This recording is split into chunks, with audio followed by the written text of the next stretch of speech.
खबर पश्चिम एशिया के तेजी से बिगड़ते हालात और ईरान पर दबाव बढ़ाने की अमेरिकी रणनीति से जुड़ी है, जिसकी कड़ी नई दिल्ली नहीं बल्कि वॉशिंगटन से इजरायल तक जाती दिखाई दे रही है।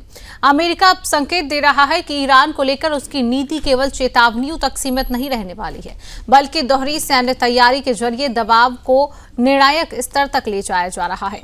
दरअसल ईरान के साथ बढ़ते तनाव के बीच अमेरिका लगातार उस पर चौतरफा दबाव बनाने की कोशिश कर रहा है। इसी रणनीति के तहत अमेरिका ने इजरायल को उन्नत हथियारों की बड़ी खेप भेजने का फैसला लिया।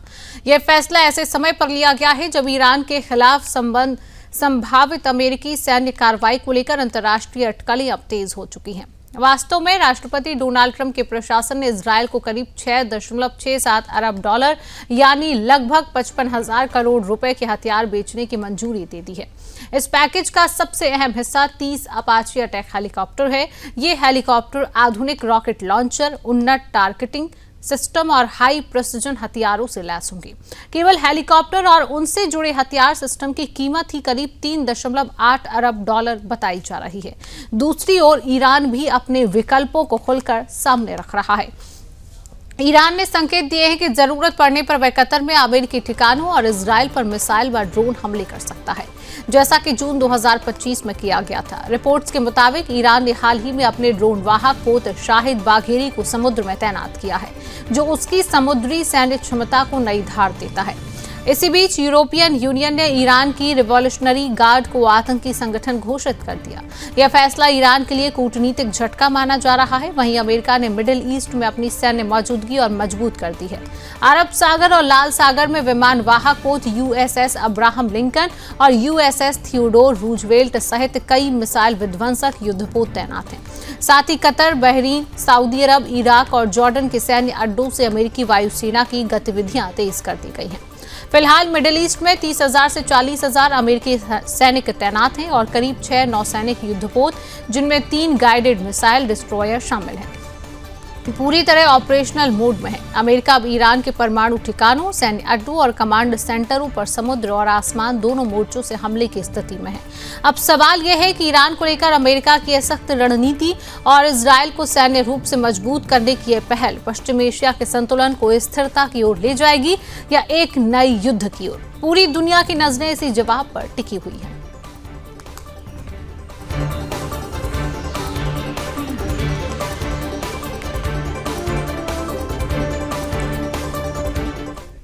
डेनमार्क की राजधानी कोपेनहेगन से इस वक्त देश की राजनीति में एक बड़ा और दिलचस्प उलटफेर सामने आ रहा है। सत्ता में बैठी प्रधानमंत्री मेटे फ्रेडरिक्सन, जो कुछ समय पहले तक गहरे राजनीतिक संकट में घिरी नजर आ रही थी, अब उसी संकट से बाहर निकलती दिखाई दे रही हैं और इस राजनीतिक संजीवनी की डोर कोपेनहेगन से नहीं बल्कि सीधे वॉशिंगटन से जुड़ती दिख रही है। रिपोर्ट में दावा किया गया कि ट्रंप की नीतियों और उनके बयानों ने फ्रेडरिक्सन को डेनमार्क के भीतर एक मजबूत, निर्णायक और राष्ट्रहित में खड़े नेता के तौर पर स्थापित कर दिया है।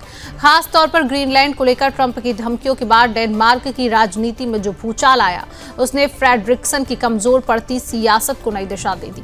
ग्रीनलैंड डेनमार्क का एक स्वायत्त क्षेत्र है। जब राष्ट्रपति ट्रंप ने इसे अमेरिका में मिलाने की बात कही तो फ्रेडरिक्सन ने खुलकर डेनमार्क की संप्रभुता का बचाव किया। उन्होंने न सिर्फ कड़ा रुख अपनाया बल्कि इस मुद्दे पर पूरे यूरोप को एकजुट करने की कोशिश भी की। बाद में ट्रंप को यह कहना पड़ा कि अमेरिका ग्रीनलैंड पर जबरदस्ती कब्जा नहीं करेगा और यहीं से फ्रेडरिक्सन को घरेलू राजनीति में एक बड़ा फायदा मिल गया। डेनमार्क की जनता प्रधानमंत्री के साथ मजबूती से खड़ी होती नजर आई। इसका सीधा असर सोशल डेमोक्रेट पार्टी की लोकप्रियता पर पड़ा। अगर आज चुनाव होते हैं तो मौजूदा गठबंधन को 73 सीटें मिलने का अनुमान है। हालांकि फ्रेडरिक्सन का राजनीतिक सफर विवादों से भी अछूता नहीं रहा है। कोरोना काल के दौरान 1.7 करोड़ मिंक जानवरों को मारने के उनके फैसले को बाद में अदालत ने गलत ठहराया था। इसके बाद उनकी लोकप्रियता में तेज गिरावट आई थी। 2020 के युगाव सर्वे में उनकी लोकप्रियता 79% से गिरकर 34% पर पहुंच गई थी। रिपोर्ट में यह भी कहा गया है कि यह रुझान सिर्फ डेनमार्क तक सीमित नहीं है। कनाडा और ऑस्ट्रेलिया में भी जिन नेताओं ने ट्रंप का खुलकर विरोध किया, उन्हें राजनीतिक फायदा मिला। अब बड़ा सवाल यही है कि मेटे फ्रेडरिक्सन इस बढ़त को कैसे भुनाती हैं।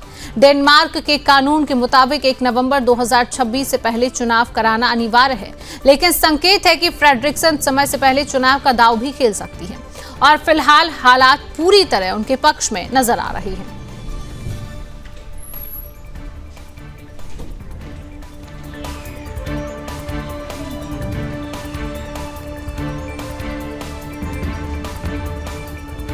बात करेंगे बड़ी अंतर्राष्ट्रीय खबर अरब लीग से जुड़ी हुई है, जहां अरब लीग के महासचिव अहमद अबुल घेइत ने रूस यूक्रेन युद्ध को लेकर एक ऐसा बयान दिया है जिसने वैश्विक कूटनीति में हलचल तेज कर दी है।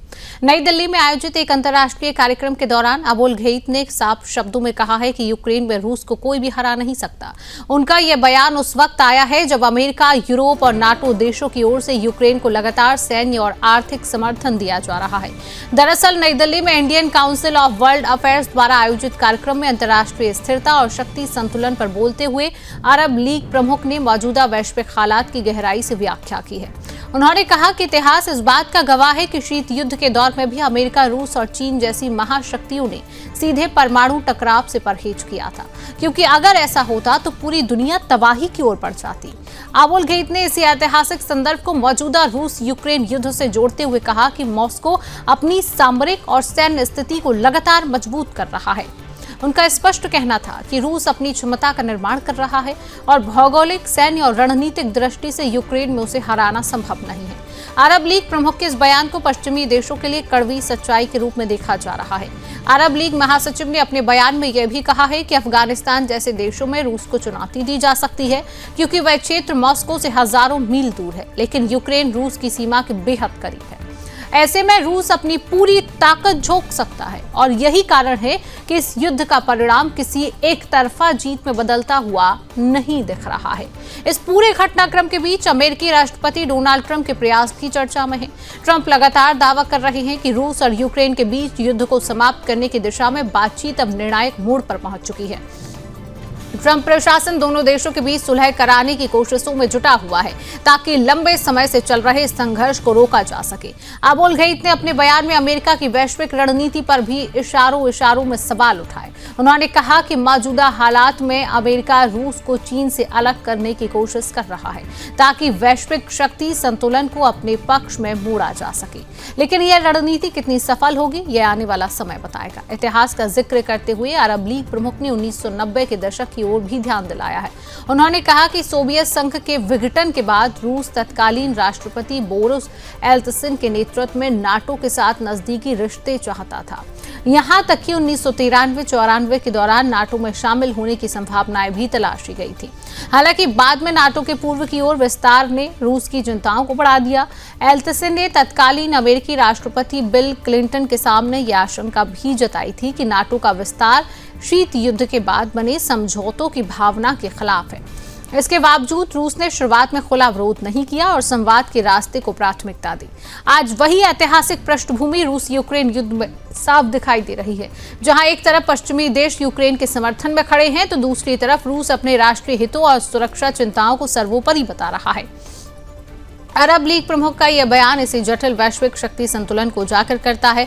कुल मिलाकर अहमद अबुल घेइत का यह बयान सिर्फ रूस यूक्रेन युद्ध तक सीमित नहीं है, बल्कि आने वाले समय में विश्व राजनीति की दिशा और दशा को भी संकेत देता है।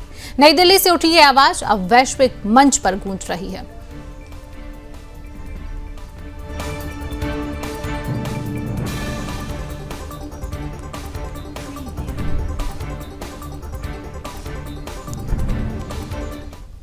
और अब बात करते हैं पाकिस्तान की आर्थिक बदहाली अब किसी रिपोर्ट या अनुमान की मोहताज नहीं रह गई है, क्योंकि इस बार खुद पाकिस्तान के प्रधानमंत्री ने सार्वजनिक मंच से अपनी लाचारी स्वीकार कर ली है। दरअसल प्रधानमंत्री शहबाज शरीफ ने खुलकर माना है कि कर्ज मांगते मांगते देश का सिर अंतर्राष्ट्रीय मंच पर झुक चुका है और पाकिस्तान की अर्थव्यवस्था पूरी तरह विदेशी मदद और बेल आउट पैकेज के भरोसे चल रही है। दूसरी ओर यह स्वीकारोक्ति केवल आंकड़ों की कहानी नहीं कहती, बल्कि पाकिस्तान की उस सच्चाई को उजागर करती है जिसे अब तक छिपाने की कोशिश की जाती रही। शहबाज शरीफ ने कहा है कि IMF और मित्र देशों से वित्तीय मदद लेने के लिए पाकिस्तान को न सिर्फ अपनी नीतियों से समझौता करना पड़ा, बल्कि आत्मसम्मान की कीमत भी चुकानी पड़ी है। शहबाज शरीफ ने अपने संबोधन में भावुक लहजे में कहा कि मैं आपको कैसे बताऊं कि हमने किन किन दोस्त मुल्कों के दरवाजे खटखटाए। उन्होंने हमें मायूस तो नहीं किया, लेकिन जो कर्ज लेने जाता है उसका सिर हमेशा झुकता रहता है। यह बयान अपने आप में पाकिस्तान की आर्थिक हालात का आईना माना जा रहा है। वास्तव में प्रधानमंत्री ने साफ शब्दों में स्वीकार किया कि जब कोई देश आर्थिक मदद मांगता है तो उसे अपनी आत्मसम्मान से समझौता करना पड़ता है और कर्ज देने वालों की ऐसी शर्तें माननी पड़ती हैं जिनका बोझ लंबे समय तक देश को उठाना पड़ता है। शहबाज शरीफ ने कहा है कि उन्होंने खुद अधिकारियों के साथ कई देशों का दौरा किया और IMF प्रोग्राम को बचाने के लिए अरबों डॉलर की मदद मांगी। दरअसल पाकिस्तान की पूरी अर्थव्यवस्था इस समय उधार के पहियों पर चल रही है। हालात ऐसे हैं कि सरकार को IMF की सख्त शर्तों को लागू करने के लिए आम जनता पर भारी टैक्स और महंगाई का बोझ डालना पड़ रहा है। बिजली, ईंधन और रोजमर्रा की जरूरतों की चीजें लगातार महंगी होती जा रही हैं, जिससे आम पाकिस्तानी की जिंदगी और मुश्किल हो गई है। वास्तव में कर्ज की इस कहानी का सबसे डरावना पहलू उसके आंकड़े हैं। पाकिस्तान न सिर्फ IMF और विश्व बैंक का बड़ा कर्जदार है, बल्कि चीन और सऊदी अरब से लिए गए भारी कर्ज के बोझ के नीचे भी दबा हुआ है। आधिकारिक आंकड़ों के मुताबिक दिसंबर 2025 तक पाकिस्तान का कुल विदेशी कर्ज करीब 52.366 बिलियन अमेरिकी डॉलर तक पहुंच चुका है। दरअसल यह आंकड़ा केवल कर्ज की राशि नहीं बताता, बल्कि यह भी दर्शाता है कि पाकिस्तान की आर्थिक संप्रभुता किस हद तक कमजोर हो चुकी है। विशेषज्ञों का मानना है कि शहबाज शरीफ का यह बयान इस बात का सबूत है कि पाकिस्तान अब पूरी तरह डेब्ट ट्रैप यानी कर्ज के जाल में फंस चुका है और उसके पास शर्तें मानने के अलावा कोई ठोस विकल्प नहीं बचा है। वास्तव में कर्ज देने वाले देशों और संस्थाओं की शर्तें केवल आर्थिक सुधार तक सीमित नहीं रहती हैं, बल्कि वे नीतिगत फैसलों और रणनीतिक प्राथमिकताओं को भी प्रभावित करती हैं। यही वजह है कि पाकिस्तान की विदेश और आर्थिक नीति पर अक्सर सवाल खड़े होते रहे हैं। शहबाज शरीफ का यह बयान ऐसे समय आया है जब पाकिस्तान पहले से ही राजनीतिक अस्थिरता, सुरक्षा चुनौतियों और सामाजिक असंतोष से जूझ रहा है। महंगाई, बेरोजगारी और विकास की धीमी रफ्तार ने आम जनता का भरोसा कमजोर कर दिया है और सरकार के लिए हालात संभालना लगातार कठिन होता जा रहा है। दरअसल पाकिस्तान के प्रधानमंत्री की यह स्वीकारोक्ति यह भी दिखाती है कि कर्ज आधारित अर्थव्यवस्था किस तरह किसी देश को धीरे धीरे कमजोर करती जाती है, जहां फैसले देश के भीतर नहीं बल्कि कर्ज देने वालों की शर्तों के आधार पर तय होने लगते हैं। अब बड़ा सवाल यही है कि क्या पाकिस्तान इस कर्ज के दलदल से निकलने की कोई ठोस रणनीति बना पाएगा या फिर आने वाले समय में उसे और ज्यादा कर्ज और ज्यादा समझौते करने पड़ेंगे। फिलहाल शहबाज शरीफ के शब्दों ने यह साफ कर दिया है कि पाकिस्तान की आर्थिक हालत सिर्फ खराब नहीं बल्कि बेहद नाजुक दौर में पहुंच चुकी है।